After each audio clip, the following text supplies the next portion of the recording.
मला आठवतंय या ठिकाणी एक मुंबईचे मला नाव विसरलो मी, त्यांनी या ठिकाणी एक कार्यक्रम घेतलेला होता, चर्चासत्र घेतली होती आणि त्यांनी सांगितलं होतं की हे उपवर्गीकरण म्हणजे काय आणि ते कसं होणार आहे या संदर्भामध्ये त्यांनी एक पुस्तिका सुद्धा प्रकाशित केलेली होती. त्या चर्चासत्रापासून राष्ट्रीय चर्मकार महासंघ या उपवर्गीकरणाच्या विरोधात आहे. आमचे जे नेते आहेत सन्माननीय बबनरावजी घोलप साहेब, त्यांचं सुद्धा हीच भूमिका आधीपासून राहिलेली आहे की हे जे उपवर्गीकरण आहे हे कोणाच्याही हिताचं नाही आणि चर्मकार समाजाच्या सुद्धा हिताचं नाही. अगदी साधा मुद्दा आमच्या पुढे येतो की 13% मध्ये म्हणजे 100 जागा निघाल्या, त्यापैकी 13 जागा एससी साठी रिझर्व आहे. तर एससी मधल्या 59 जाती त्या 13 जागासाठी कम्पीट करू शकतात, स्पर्धा करू शकतात आणि ज्याच्यामध्ये योग्यता असेल त्याचं सिलेक्शन होईल. परंतु जर उपवर्गीकरण झालं तर आजच्या ढोबळ मनाने असं दिसून येते की बौद्धांना फार तर 7% जागा मिळतील, मातंग समाजाला सुमारे कमी जास्त 3% मिळतील, चर्मकार आणि ढोर समाज आहे याला फार तर 2% मिळेल आणि इतर वाल्मिकी आणि इतर जे समाज आहे ते 1%च्या आसपास राहतील. मग या एका जागेसाठी या सर्व लोकांना कम्पीट करावं लागेल आपापल्या क्षेत्रामध्ये. ज्यांच्या पुढे 13 ताटं वाढून ठेवलेली होती त्या 13 ताटावर ज्यांना हक्क सांगता येत होता त्यापैकी एक ताट त्यांना मिळालं असतं. आता एकाच ताटामध्ये ते आपसामध्ये भांडत राहतील आणि पॉलिसी चांगल्या तऱ्हेने आपल्याला सुद्धा माहिती आहे सरकारची. अगदी उदाहरण या युनिव्हर्सिटीचं आहे. युनिव्हर्सिटीमध्ये आधी एकच ग्रुप होता रिझर्वेशनसाठी आणि नंतर त्यांनी डिपार्टमेंट वाईज रिझर्वेशन लागू केलं. त्याच्यामुळे रिझर्वेशन ऑटोमॅटिकच कमी झालं, जागा कमी झाल्या एससीच्या आणि इतर कॅटेगरीच्या. त्याच्यामुळे कम्पीट करण्यासाठी आपल्याला फार वाव आलेला नाही, आपल्या जागा कमी झालेल्या आहेत. या निमित्तानं मी हेही सांगू इच्छितो की गाडे सरांनी मागे जे आंदोलन केलं त्या आंदोलनामध्ये सुद्धा आमचा सहभाग होता. अगदी या मागच्या 15 तारखेला सुद्धा राष्ट्रीय चर्मकार महासंघाच्या वतीनं संपूर्ण 36 जिल्ह्यामध्ये या उपवर्गीकरणाच्या विरोधात शासनाला निवेदन देण्यात आलेलं आहे. आणि या 29 तारखेला 29 एप्रिलला सुद्धा आम्ही सर्व जिल्ह्यामध्ये या उपवर्गीकरणाच्या विरोधामध्ये सरकारला कलेक्टरच्या मार्फत निवेदन पाठवत आहोत की जेणेकरून हे जे काही तुमची प्रोसेस सुरू आहे ही प्रोसेस थांबवा. आणि याच्यामध्ये आपण सुज्ञ चांगलं जाणता की त्या बदर समितीने सुमारे 1 वर्ष जे काही खिचडी पकवली, स्वयंपाक केला आणि त्यांनी जे काय बनवलंय अन्नपदार्थ शिजवले, ताट बनवलंय, परंतु ते ताट त्यांनी आपल्यासमोर झाकून ठेवलं, आपल्यासमोर उघड केलेलं नाही आणि आपल्याला म्हणतात की हे भाजी कशी झाली तुम्ही सांगा, तुमचं याच्यावर ऑब्जेक्शन आहे का, याची चव काही खारट आहे, तुरट आहे, ते कशी लोक आहेत, म्हणजे सरकारचं डोकं ठिकाणावर आहे का असा प्रश्न आपल्याला पडतो. की जे ओपन झाले नाही त्याच्याबद्दल तुम्ही म्हणता की आक्षेप द्या, त्याच्याबद्दल तुम्ही म्हणता की तुमच्या सूचना द्या, कसं शक्य आहे. मग आता आपण जे सूचना पाठवत आहोत, आक्षेप पाठवत आहोत, हे कसे पाठवत आहोत, अंदाजाने की या कमिटीमध्ये असं असं असेल आणि त्यानुसार आपण त्याच्यावर ऑब्जेक्शन घेणं आपलं सुरू आहे, निवेदन देणं सुरू आहे, आंदोलन सुरू आहे. परंतु जोपर्यंत तो उघड होत नाही तो अहवाल आणि या ज्या 3 सचिवांचं जी कमिटी नेमलेली आहे त्याचं त्यांच्यावरती काय म्हणणं आहे हे जोपर्यंत आपल्या समोर येत नाही तोपर्यंत आपण आपल्या म्हणण्याला कितपत अर्थ आहे याच्याविषयी मला शंकाच आहे. मित्रांनो, या सर्व महापुरुषांना आपल्या सगळ्या उपस्थित वतीने विनम्र अभिवादन. आजच्या या विशेष चर्चासत्राचे अध्यक्ष, विचार मंच आणि उपस्थित बंधू वगैरे, उपवर्गीकरणाचा जो मुद्दा आहे हा चांगला तापून राहिलेला आहे. जसजसा उन्हाळा वाढत जाईल तसतसा ते पुन्हा तापत जाईल. तापलाही पाहिजे, कारण त्याच्याशिवाय आपण एकत्रित येणार नाही. थँक्स टू द गव्हर्नमेंट की त्यांनी तुम्हाला एकत्रित यायला भाग पाडलं. आता महत्वाचा मुद्दा आहे की इथे ओबीसी, एससी, एसटींनी माहित आहे की हे सगळेच आपले अहित करणारी माणसं आहेत. तर ज्यांचं अहित होत आहे त्या सगळ्या अहित सोसणाऱ्या लोकांनी एकत्रित यावं, ही त्यामागची भूमिका आहे. म्हणून आदरणीय गाडे साहेबांनी, गंभीर साहेबांनी, राहुलजींनी, आम्ही सगळ्यांनी ठरवलं की अशी एक चर्चा झाली पाहिजे. यात पहिला जो पार्ट आहे त्याच्यावर बरंचसं डिस्कशन झालेलं आहे, होणार आहे. पण दुसरा जो पार्ट आहे तो कळीचा मुद्दा आहे आणि तो आहे जनगणना. आपली मागणी ही असली पाहिजे की जोपर्यंत ही जनगणनेची प्रक्रिया, पहिला फेज जो आता सुरू झालेला आहे आणि दुसरा जो 27 पर्यंत चालेल किंवा संपेल, आणि जोपर्यंत त्याचे फिगर्स ऑथेंटिकली समोर येत नाहीत तोपर्यंत मग ते एससीचं असो, एसटीचं असो किंवा ओबीसीचं असो, कुठलंही उपवर्गीकरण आम्ही मान्य करणार नाही. या भूमिकेवर आपल्याला ठाम राहावं लागणार आहे, कारण आपल्याला ते झगडवणारच आहे. 59 मधल्या एकाला बाजूला करून 58ला विरोधात केलं. जसं दादांनी आधी सांगितलं की तेच एसटी समाजामध्ये आहे. बंजारांना सांगितलं की तुम्ही आता एसटीचं मागात, धनगरांना सांगितलं तुम्ही एसटीचं मागात. त्यांच्या झगडे लावून दिले. तीच गोष्ट ओबीसी मध्ये आली आहे. मराठ्यांना तुम्ही कुणबी प्रमाणपत्र घ्या आणि ओबीसी मधलं आरक्षण लाटून घ्या, हा सगळा त्यांचा सिस्टमॅटिक प्लॅन आहे आणि ते त्यांच्या प्लॅननी काम करत आहेत. कदाचित त्यांना जो अडथळा होऊ घातलेला आहे राज्यसभेचा, त्यालाही कसं निपटायचं तर ते काल आपण बघितलंय. हळूहळू ती आपली संख्या वाढवत जाणार. मला असं वाटतं की जे सगळे बाबासाहेबांना आणि महात्मा फुलेंना, शाहू महाराजांना आणि मान्यवर कांशीराम साहेबांच्या फिलॉसॉफीला मानणारे आहेत, त्यांनी बाकी डोक्यामध्ये काहीच न आणता एकमेव मागणी ठेवली पाहिजे की जोपर्यंत संपूर्ण या देशाची जनगणना होत नाही, फिगर्स बाहेर येत नाहीत, ऑथेंटिकली फिगर्स बाहेर येत नाहीत आणि तीही जातनीय जनगणना, तोपर्यंत हा कुठलाही प्रयोग आम्ही यशस्वी करून घेणार नाही. याचं कारण असं आहे की हा प्रयोग केवळ काही शेड्यूल कास्ट आणि शेड्यूल ट्राईबवरच 1 ऑगस्ट 2024चा किंवा 2 ऑगस्ट 2024चा जो काही सुप्रीम कोर्टाचा वर्डिक्ट आहे त्याच्या अनुषंगाने आला असं नाहीये.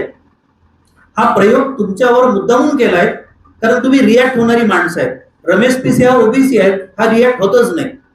हा प्रयोग आमच्यावर खूप आधी झालेला आहे आणि तो इम्प्लिमेंट करण्याची पूर्ण तयारी झालेली आहे रोहिणी आयोगाच्या निमित्ताने. म्हणजे 2 ऑक्टोबर 2017ला रोहिणी आयोग निर्माण केला आणि त्याला सांगितलं की तुम्ही 3742 ज्या पूर्ण भारतातल्या जाती आहेत यांची लिस्ट करा. यात आता कोणकोणत्या प्रगत झालेल्या आहेत त्यांची लिस्ट करा आणि त्यांना त्यातनं मायनस करा. जवळपास 1150 जाती ओबीसीच्या सेंट्रल मधल्या असलेल्या त्या मायनस झालेल्या आहेत. फॉर युअर इन्फॉर्मेशन, त्याच्यामध्ये प्रगत जातीमध्ये सोनार, त्याच्यानंतर माळी, तेली हाही मायनस होतो आहे. म्हणजे त्यांना मायनस करायचं आणि मग टोटल ज्या काही उरलेल्या आहेत त्यांचंही पुन्हा 4 कॅटेगरीज मध्ये डिव्हिजन आहे. म्हणजे टोटल जे 27% ओबीसीचं रिझर्वेशन आहे त्यांना अ ग क मध्ये डिव्हाइड करण्यात आलेलं आहे. आणि 31 जुलै 2023ला जस्टिस रोहिणी कमिटीचा जो अहवाल आहे हा सादर पण झालेला आहे. आणि जसं आधीच्या वक्त्यांनी सांगितलं ते अजूनही त्याला पब्लिक करत नाहीये. जोपर्यंत तुम्ही पब्लिक करत नाही तोपर्यंत तुम्ही लोकांच्या सूचना त्याच्या मागता कशा. म्हणून तुम्ही पहिले तो अहवाल पब्लिक करा, लोकांना तो अभ्यासू द्या, त्याच्यावर हरकती मागवा आणि लोकांच्या हरकतींचं समाधान झाल्यानंतर जर इथे हाऊसमध्ये सर्वसंमतीने जर ते होत असेल तरच ते पुढे जायला पाहिजेत. आणि आपले जे लोकप्रतिनिधी आहेत या लोकप्रतिनिधींनाही आपल्याला धारेवर धरणं अत्यंत गरजेचं आहे. म्हणून इथली पुढची जी लढाई आहे ही मला असं वाटतं की जे काही हायकोर्टाची मंडळी बसली आहे, आदरणीय थोरात साहेब वगैरे ते आपले थिंक टँक आहेत, जे काही मध्यंतरी आपण जातनीय जनगणना, उपवर्गीकरण किंवा जे युजीसी बिल आहे त्याच्यावर त्यांनी चांगलं भाष्य केलेलं आहे. UGCचा जो ऍक्ट आहे की त्याच्यामध्ये SC ST विकलांग किंवा ज्याला आपण दिव्यांग म्हणतो महिला आणि OBC यांचं समिती बनावी, याच्यासाठी जे काही चांगलं संसदेने पास केलेलं बिल कायद्यात रूपांतरित होणार, अंमलबजावणी करण्याच्या आधी ठरली त्यांची माणसं पुढे गेली आणि त्याला स्टे दिला. म्हणजे तुम्हाला काहीच मिळू द्यायचं नाही, हे सरळ सरळ षडयंत्र आहे. आता आपण ते जर प्राप्त करून घ्यायचं असेल तर OBC SC ST मायनॉरिटीच्या सगळ्या लोकांनी एकत्रित येऊन एक मागणी केली पाहिजे की जोपर्यंत ही जनगणना पूर्ण होत नाही, कारण आता जी सुरू झालेली जनगणना आहे त्याच्यामध्ये त्या 12 नंबरच्या कॉलम मध्ये, आणि थोरात साहेबांनीच आम्हाला गायडन्स केलाय की त्या 12 नंबरच्या कॉलम मध्ये SC STच्या जातीय जनगणनेचा उल्लेख आहे, OBCचा उल्लेखच नाहीये. मग जर OBCचा उल्लेखच नाहीये तर तुम्ही त्यांना रोहिणी आयोग कसा लागू करणार, ते बायफर्केशन कसं लागू करणार? म्हणून त्यांच्या षडयंत्राला बळी न पडता आपण एकत्रित राहिलं पाहिजे. हा कुठेतरी आपल्याला मंत्र घेणं अत्यंत गरजेचं आहे. मध्यंतरी राष्ट्रीय संयुक्त मोर्चा, राष्ट्रीय एकता आंदोलन, संविधान परिवार आम्ही पूर्ण महाराष्ट्रभर फिरत राहतो, दौरे काढत राहतो, मोर्चे करत राहतो.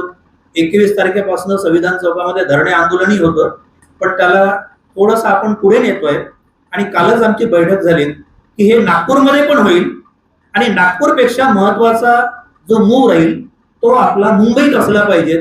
कारण जोपर्यंत मुंबईमध्ये या गोष्टीवर आपलं एकत्रीकरण होत नाही आणि त्यांना आपण धमकावत नाही तोपर्यंत हे नमणार नाहीत. म्हणून मला असं वाटतं की फार याच्या इतिहासामध्ये न जाता आपल्या पुढच्या स्टेप्स काय असाव्यात. आणि हा आजचा जरी चर्चासत्राचा भाग केवळ अनुसूचित जातीसाठी असला तरी तो केवळ अनुसूचित जातीपुरता मर्यादित नाहीये, तर त्याच्यामध्ये शेड्यूल ट्राईब आणि OBC आणि मायनॉरिटीचे जे काही अल्पसंख्याक आहे, धार्मिक अल्पसंख्याक किंवा भाषिक अल्पसंख्याक, त्यांनाही सोबत घेणं अत्यंत गरजेचं आहे. लिगल लढाई जे काही मंडळी आहेत ती लढतील, रस्त्यावरची लढाई आम्ही आंबेडकरी विचारांची माणसं चांगल्या ताकदीने लढतो, यात काही वाद नाहीयेत, परंतु एकवाक्यता असली पाहिजे. आणि मी चरमकार महासंघाचं आणि आमच्या दादांचं अभिनंदन करेल की ते सगळ्या आपल्या समाजाला सांगून राहिलेत की हे आपल्या हिताचं नाही आहे, उपवर्गीकरण आपल्या हिताचं नाहीच आहे. कारण जर समजून चाललं की आम्हाला 27% आता कॉम्पीट करून राहिलेत, उद्या जर OBC मधला तेली समाज हा जर समजून चालला की त्या 1150 जातींना फक्त 6% आरक्षण आहे, यू मे नॉट बिलीव्ह, म्हणजे 1150 जातींना फक्त 6.5% आरक्षण भेटलं तर काय भेटेल आपल्याला? काहीच भेटणार नाही. म्हणजे ताटे भेटणार नाही, वाटी भेटणार नाही, अन्नाची अवस्था तर फार दूरची राहिली. म्हणून मला असं वाटतं की आम्हाला आमच्या संख्याच्या अनुपातामध्ये आरक्षण मिळालं पाहिजे, प्रतिनिधित्व मिळालं पाहिजे. जिसकी जितनी संख्या भारी उसकी उतनी भागीदारी. That was the principle of Tata Saheb Jyotirao Phule. That was the principle of Shahu Maharaj. That was the principle of Vishwaratna Dr. Babasaheb Ambedkar, and that was the principle of Bahujan Nayak मान्यवर कांशीरामजी. त्या सूत्राशिवाय आपल्याला दुसरा तरुणोपाय नाही. त्या दृष्टिकोनातून आपली चर्चा व्हावी आणि उपाययोजना व्हावी एवढी अपील करतो आणि थांबतो. जय भीम, नमो बुद्धाय, जय भारत. अध्यक्ष आणि सन्माननीय अध्यक्ष थोरात साहेब, मंचा उपस्थित विशेष साहेब, धोके साहेब, गंभीर साहेब, या सर्वांना आणि आपण सर्व उपस्थित हाराचे कार्यकर्ते मला दिसून राहिले आहेत. कारण सगळे इथे वय 50पेक्षा जास्त असलेले कार्यकर्ते जमलेले आहेत. आणि मला तो काळ आठवतो जेव्हा अशा झपाटलेले कार्यकर्त्यांचा मेळावा असायचा आणि ते सगळे रस्त्यावर यायचे, आणि तेच कार्यकर्ते आज माझ्या डोळ्यासमोर आहेत, याचा मला आनंद आहे.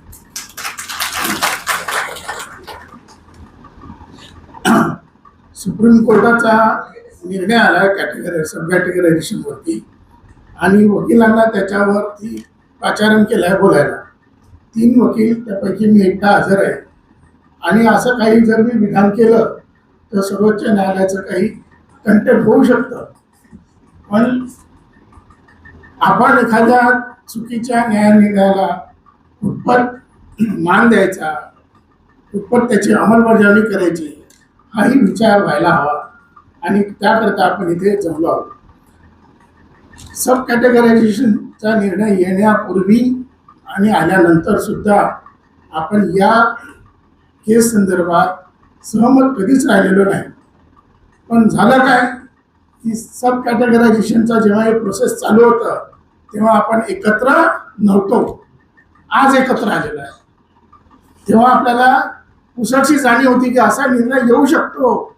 पण तिथे बसलेले न्यायाधीश आहेत ते सन्माननीय न्यायाधीश या विचाराचे आहेत, त्या विचाराचे आहेत. चंद्रपूर साहेब फार चांगले आहेत आणि त्यांना या सगळ्या गोष्टींचा, सोशलॉजीचा, पॉलिटिकल सायन्सचा चांगला अभ्यास आहे आणि असा निर्णय येणार नाही या अपेक्षेने आपण तेव्हा काही कारवाई केली नाही. तेव्हा काही पिटिशनमध्ये काही आपण त्याच्यामध्ये ऑब्जेक्शन घेतलेले नाही.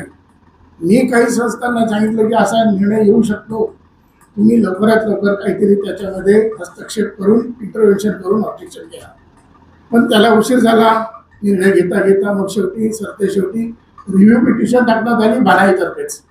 आपण आज ज्या हॉलमध्ये इथे कार्यक्रम आयोजित केला आहे याच एका मोठ्या संघटनेने तिथे रिव्ह्यू पिटिशन दाखल केली आणि ती रिव्ह्यू पिटिशन आता खारिज होऊन 7-8 महिने झाले आणि त्याच्यानंतर आपण आता हे चर्चासत्र आयोजित करत आहोत.